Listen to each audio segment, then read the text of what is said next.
Hello, my Lynn and Things family and friends. Yep, I am back. It's your girl Lynn with Lynn and Things. And y'all, it's time for another story time. We are going to our next chapter in the Viola Davis story, Finding Me. Thank you guys again. I cannot thank you guys enough for those who are following along with this story, who are just sharing such personal and awesome memories that this is evoking for a lot of you guys. And this is also one of my loves. I love reading. I love sharing with others. And this is my way of kind of being able to do that. I know sometimes some people are like, no, I don't read books. But what a great way to kind of hear a book other than maybe just like hearing it. So you can do audiobooks. And I know a lot of people probably do audiobooks. I'm an old fashioned girl. I like to hold a hardback book in my hand. I like reading aloud. I like sharing. So this is why I kind of added this. This is another thing here on Lennon Things. So if you are new here, this is your first time catching one of my videos. I am usually doing things that are surrounded by Dollar Tree. So I do a lot of Dollar Tree hauls, walkthroughs, and reviews here on my channel. I do also share different decor, DIYs, small DIYs that I might do around the house and things like that. But another thing added is the story time with Lynn. So about over a year ago now, I did share the Cicely Tyson book. There is a playlist here, and I was trying to make a separate playlist for this one, but for some reason I don't know what I'm doing wrong. So I have started adding the chapters that are already covered to that same playlist of the Cicely Tyson. So for any of you who want to maybe hear the Cicely Tyson story, it is a story time with Lynn playlist that is already up. Her whole book is up there. I have not read either book in its entirety because I do not own the rights to do that. So I am just sharing bits and pieces of the books, guys. So, like I said, I did Cicely Tyson, which was an awesome and phenomenal book. Absolutely loved it. Um, that's already in there in that playlist. And now, like I said, I, as of late, have been adding this one. So there will be two books over there in my playlist of Storytime with Lynn. So if you want to catch up on the Finding Me, Viola Davis, go ahead and start catching that. Right now, though, y'all who have been keeping up and sharing and listening, we are on part 8, y'all. So we're going to catch up and we're going to start with part 8. I'm not in my like special place, so I haven't lit a candle, but for those of you who share this time with me, you know that I like to light me a candle. Let's set the ambiance and things like that. But I was already here recording a little bit earlier for my Dollar Tree haul. I hope you caught that video before this one. So I just figured I'd go ahead and add in story time as well. So let's get started, guys, to chapter 8 or part 8. Actually, wait a minute. I think we're on part 9, y'all. Let me double check. So we are on chapter 9. And if anybody's out there shout, no, we already did 8. Thank you. I heard you. We on 9. So the title of this chapter is The Muse. And the top quote of it is says, y'all meet your baby sister, which is by May Alice Davis, which is Miss Davis's mom. Okay, guys? So it says, when I was 11, another girl was added to our family, Danielle. We didn't have a phone, so when my mom went to the hospital in labor the night before Danielle was born, they said they would call the fire department once the baby was born. The next morning, my father made us wake up early and clean the house from top to bottom. It was his way of contributing and working out his nerves. We swept, wiped. Finally, a young man came running up the hill, out of breath, with a piece of paper, and it read, "Congratulations, a 7 pound, 6 ounce baby was born this morning." We were so excited. We screamed and jumped up and down. It was a moment tattooed in my mind as pure, unbridled joy. My father told us to get dressed, and we started our long walk to the hospital. It took us hours because we had no money for bus fare. But man, we were fueled by excitement. We walked single file on the side of the road at times, on the sidewalk at other times. We finally made it to the hospital after a 2 hour trek, y'all. A 2 hour trek. Walked into the room and saw my mom. She was lying down with a blanket covered over the baby. I remember her words precisely. Y'all meet your baby sister. She pulled the blanket away and revealed the most beautiful baby. chocolate brown with the biggest fro. We cried, melted with love. I was the baby of the family before this time, but now I had the role of big sister. A type of transformation began to take place. At that time, I had no words to describe the shift to loving someone more than myself, seeing beyond myself. Words cannot explain our closeness. We did absolutely everything together. I never wanted to leave her, ever. It was as if life was injected into our lives. I changed diapers, I put her to sleep, I babysat, gave her medicine when she was sick, and held her tight when my parents fought. She was our cub, and we accepted her into the pride. I was 11 and had already had my cycle for a year, but was by no means grown. I had attitude for days. When I was at home, the attitude stopped cold. I was too terrified of my father. But at school, honey, I was out of control. Always talking out and back. My teacher sought every day to find ways to keep me still and quiet. I would get white and pink disciplinary slips. Pink was the worst. You get three pink slips, then you got suspended. I had three white and two pink.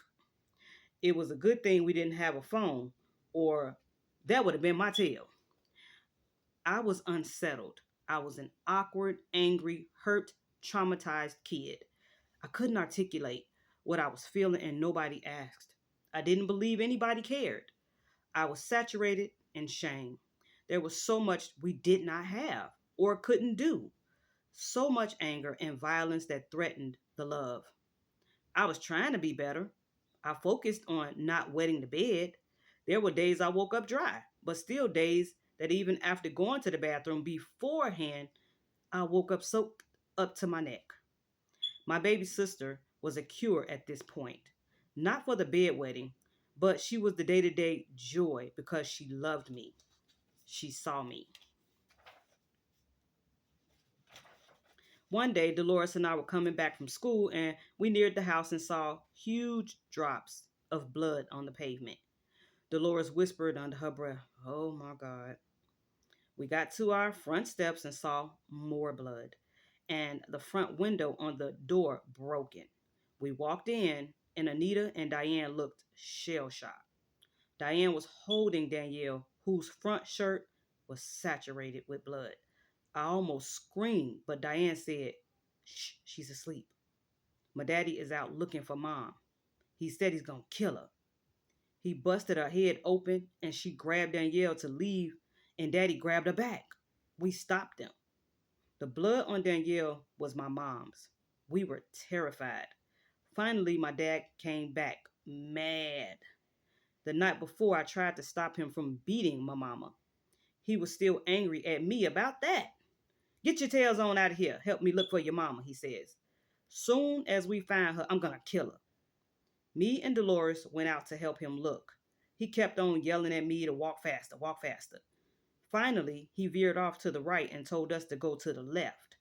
Dolores was looking one way. I was looking the other.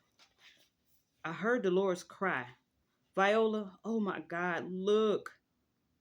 I looked to the left, and there was my mom in the Rexall drugstore window. Her face was totally blooded. Her eyes were swollen shut. She had on a dirty turtleneck and pants. She was standing next to the ice cream freezer, motioning for us to come in. Dolores ran away to go get my dad, and I went in. People started gathering around, and I heard the ambulance siren. My mom was crying, "Viola, your daddy gonna kill me." I couldn't take it anymore. The clerk at the store, who was married to our science teacher, was leading the paramedics in and just kept asking, "What happened to her? What happened to your mom?" I could not speak. I looked to my mom to tell me, what do I say? Do I expose our dirty secret? The paramedics tried to get my mom to the back room. My mom looked like a frightened animal or a child.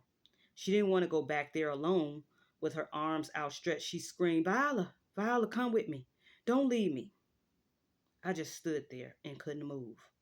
All I saw was the paramedics mouthing, "What happened to her?" I walked out of that drugstore. People I knew from the school were among those gathered outside. Viola, was that your mom? What happened? I couldn't tell them that my mom is more than what you're seeing. The pity and the judgment saturated their faces. I wanted to scream out, "This is my mom. My mom. She's scared, but she is a survivor. She's somebody, and I love her." But nothing came out of my mouth. I froze under the traumatic weight of the scrutiny and the judgment. Once again, I had no internal weaponry. It wouldn't occur to me until much, much later that this moment was not just about shame or value or protection. It was about inheritance. I was given her blood, her eyes, her survival skills, her pain. My world was a constant train of imprinting. Because of the war zone that was our home, I always felt that I had to stay home to protect Danielle, the baby sister. The fights were brutal, y'all, with little attention paid to a baby in the line of fire when punches or knives were thrown. Mostly we, her big sisters, we just loved her. That was the best protection that we could provide. After being the youngest for so long, Danielle's birth gave me a sense of responsibility. It was as if Flojo passed me the baton when I hadn't been practicing. I now had the last leg of the race to run, the clock ticking, on a journey where every other runner has 0% body fat and mine is at 40%. My shoes are untied. I can't see because I got dry eye, but I still have to run my leg of the race. My practice run was being a primary schooler who was sent home, soaked with pee. I must now run holding my baby sister. I didn't have words to explain our poverty, dysfunction, and trauma to Danielle, but I could hold her. I could love her, and that's it. I didn't have the tools to protect. I didn't know that I needed protection and guidance just as much as Danielle. I didn't know, nor could I admit that I was broken. Danielle was 8 years old the summer between my first and second years of college. A weekend in the middle of the day, while I was working at Brooks Drugs on Dexter Street around the block from our apartment, someone ran in and said, "Oh my God, Viola, you gotta come. Something has happened to your little sister." I ran outside and the cops were there, with my mom screaming at the top of her lungs. My mama and had my brother's sneakers and stood there crying, just shaking one fist in the air at this man who was sitting in the back of the cop car, handcuffed. With the other hand, she was holding my baby sister close to her. Danielle had been roller skating and still had her skates on. She was crying and in my mom's arms. "That dirty bastard and hurt my baby," she says. Later, I found out that an older Portuguese man would frequent the corner store on Dexter Street and molest little girls who came in. Supposedly, he came to the drugstore to buy cigarettes. However, he would hang out at the store and walk up and down the aisles offering to give young girls money if he allowed them to touch them. Danielle, one of her young friends, roller skated to this store, which was maybe a minute from our house, to get some candy. They were in the candy aisle when the old man approached Danielle, speaking in Portuguese, trying to offer her money. She didn't know what he was saying. When he touched her private part, she freaked out and she ran, and her friend skated out of there fast. Her friend said, you gotta tell your mama." So Danielle went and did that. She went and told my mama, put on the first shoes she saw, ran to Dexter Street and yelled, "You," and her mother has a couple of expletives here. She says, "I'm going to call the police on the man." The guy who owned the store tried to calm my mom down by saying, "Ma'am, he does that to all the little girls. It's not a big deal." I don't understand why that man would think this was not a big deal, guys, but we know today this was horrible. But it says, my mom said, "It is a big deal." And the man ran out of the store into the middle of the street, flagged down the police, and identified the man. "That's him. That's the man. This is what he did to my daughter. I'm pressing charges too." That's the point where I was summoned. The cops had arrested him. My mama was cursing him out and holding her baby at the same time. He did not speak English. The only thing the court system did was fine him. Wow. My sister got $9 a month for the next few months from the man who had molested her. Wow, this is crazy, guys. $9 a month. That was it. No charges were ever pressed. Danielle was our baby. Your first instinct when you love a child is to protect them from pain of the world and life. The most excruciating revelation is when you realize you can't. Oh wow, God! Like every chapter we get to, guys, it's just it's something else. It's something else. Again, as I say in each video, I am always in awe of just of the resilience that not just Viola has, but her mom, May Alice, and just her sisters and women in general. What drives us to keep going, that resilience is amazing. And it just really, it's just that inner thing that is inside of us that kind of keeps us going in this life. And having children, and like, I think you would just do so much for your child, for your family. And that's the kind type of thing her mom did. She had a lot going on in her life, and just dealing with a abusive husband, dealing with what life dealt her in her life. It's crazy how many things we have found out and read. And like I say, I always have this respect for Miss Davis, and what she brings to her craft. Her acting is superb, and I definitely think she pulls some of her deepest depths and some of those big roles, or heartfelt roles that she gets. A lot of that has probably been pulled from experiences in her life, and why she is the great actress she is today. Um, I'm floored. I am floored sometimes reading this book and just the things that they went through, and that she kind of pulled herself up, y'all, to be where she is today. It just lets me know you can do anything you put your mind to, but you got to put your mind to it.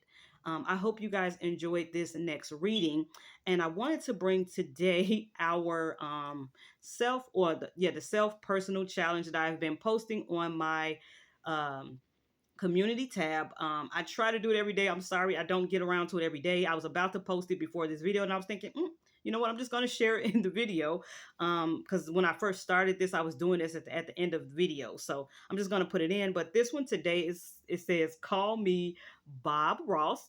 So funny, you see the picture of Bob Ross. So it says, paint a piece of art and proudly display it in your home.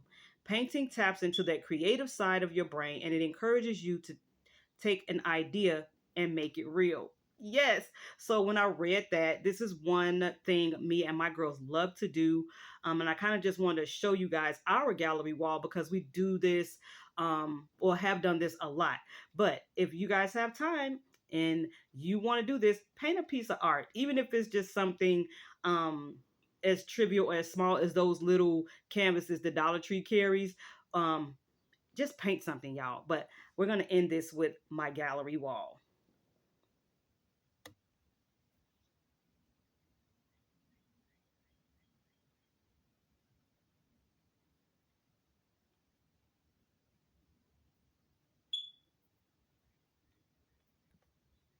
Okay, guys, I hope you enjoyed that. And I, again, hope you enjoyed the reading and our gallery wall. I really enjoyed sharing this with you guys. So I'm going to catch you guys in the next one.